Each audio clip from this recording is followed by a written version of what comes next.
राधे राधे। जय श्री कृष्णा। सावन का महीना अंत की ओर बढ़ रहा है। इसमें पड़ने वाली एकादशी बहुत ही खास होती है, खासकर उन लोगों के लिए जिनके कोई संतान नहीं होती है।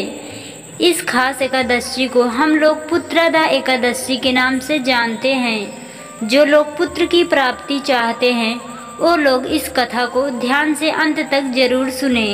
कथा प्रारंभ होने से पहले वीडियो को लाइक और चैनल को सब्सक्राइब जरूर कर लें। कभी कभी इंसान के पास सब कुछ होता है, धन, वैभव, राजपाट, लेकिन अगर एक आंचल सूना रह जाए तो जीवन अधूरा लगता है।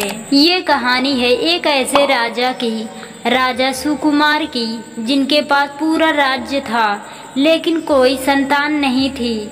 हर सुबह वो सूरज को देखता पर मन में बस यही सवाल गूंजता, क्या मेरी वंश परंपरा यहीं खत्म हो जाएगी। राजमहल के अंदर रानी चंद्रलेखा एक दीपक के सामने बैठी थी, हाथ जोड़कर आंखों में आंसू लिए बस यही बुदबुदा रही थी, हे भगवान, मैंने हर व्रत रखा, हर देवी की आराधना की, फिर भी मेरी गोद क्यों सूनी है। राजा और रानी दोनों टूट चुके थे।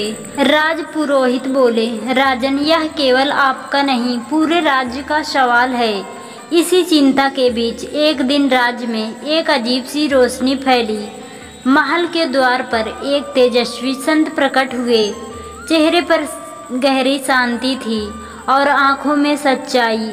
राजा ने संत के चरणों में गिरकर पूछा, हे महात्मा, मेरी गोद कब भरेगी? क्या ये सूना जीवन ऐसे ही बीतेगा? संत मुस्कुराए और बोले, राजन, यह सब तुम्हारे पिछले जन्म के कर्मों का फल है। राजा चौंक कर सोचने लगे, पिछला जन्म? फिर संत बोले, तुम पूर्व जन्म में एक धनवान व्यापारी थे, लेकिन तुमने भूखों को भोजन नहीं दिया, गर्भवती स्त्रियों का मजाक उड़ाया, बच्चों के रोने की आवाज पर भी अपना दरवाजा बंद कर लिया। राजा की आंखें झुक गई, वो फूट फूट कर रो पड़ा। तो क्या मेरा कोई प्रायश्चित नहीं? संत ने सिर हिलाया। एक उपाय है, एक पवित्र व्रत, पुत्रदा एकादशी। जो व्यक्ति पूरी श्रद्धा से यह व्रत करता है उसे भगवान विष्णु स्वयं संतान का वरदान देते हैं। राजा ने संकल्प लिया, रानी ने भी साथ निभाया। पुत्रदा एकादशी के दिन दोनों ने उपवास किया, न केवल शरीर से बल्कि मन से भी। विष्णु भगवान का भजन किया, रात भर जागरण, नाम स्मरण किया। रानी ने पूजा करते हुए बस एक ही बात कही, हे प्रभु, मुझे कुछ नहीं चाहिए, बस एक बार कोई मुझे माँ कह दे। अगली सुबह कुछ अलग था। हवा में फूलों की सुगंध थी, सूरज कुछ ज्यादा चमक रहा था और तभी आकाश से एक दिव्य वाणी सुनाई दी, हे भक्तों, तुम्हारी भक्ति से प्रसन्न होकर हम तुम्हें तेजस्वी पुत्र का वरदान देते हैं। कुछ ही महीनों में रानी गर्भवती हुई। राज्य में उत्सव मनाया गया और फिर एक दिन एक सुंदर बालक ने जन्म लिया। राजा की आंखों से आंसू की धारा रुकने का नाम ही नहीं ले रही थी, लेकिन ये दुख के नहीं, आभार के थे। रानी ने बच्चों को छाती से लगाते हुए कहा, तू केवल मेरा बेटा नहीं, तू मेरी तपस्या का फल है।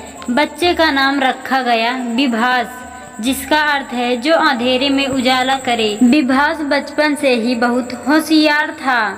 वो गरीबों की मदद करता, बीमारों की सेवा करता और सबका आदर करता। एक दिन उसने राजा से पूछा, पिताजी, क्या मैं लोगों को अपनी कहानी सुना सकता हूँ?